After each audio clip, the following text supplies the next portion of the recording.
তথাকথিত ট্রানজিট না, যেটাকে আমি বলি করিডোরের মাধ্যমে ভারতের ট্রেন যাবে, সেই ট্রেনে হামলা হবে, ট্রেনের নিরাপত্তার জন্য ভারতের সৈন্য আসবে, দুর্গ বসবে, দুর্গ হবে, ব্যবসা বাড়বে। আর আমার এই বাঙালি আমরা যারা আছি না, বিনা পাসপোর্টে কলকাতা, বোম্বে, গুজরাট, কাশ্মীর ঘুরতে পারবো। স্বাধীনতার সার্বভৌমত্ব আজকে কেড়ে নেওয়া হয়েছে। এই হাসিনা ভারতের অন্যতম প্রোডাক্ট। তাই আমরা বলি হাসিনাকে বয়কট করুন, ভারতের পণ্য বর্জন করুন।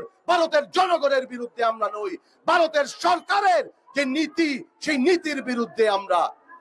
আজকে ভারতের এই নীতির পরিবর্তনের জন্য ভারত আজকে সকল দেশপ্রেমিক জনগণকে জাগ্রত হতে হবে।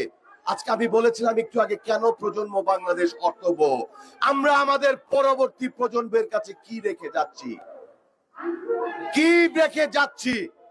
একটি সার্বভৌমত্বহীন করদ রাজ্য। আমরা কি সেটাই চাই? 30 লক্ষ শহীদের রক্তে কেনা বাংলাদেশের বুকের ভেতর দিয়ে ভারতের রেল যাইবে, আমাদের কাঁটাতারে ফেলানির লাশ জুড়ে থাকবে। আমরা কি সেটাই চাই, নাকি এদেরকে রুখতে হবে?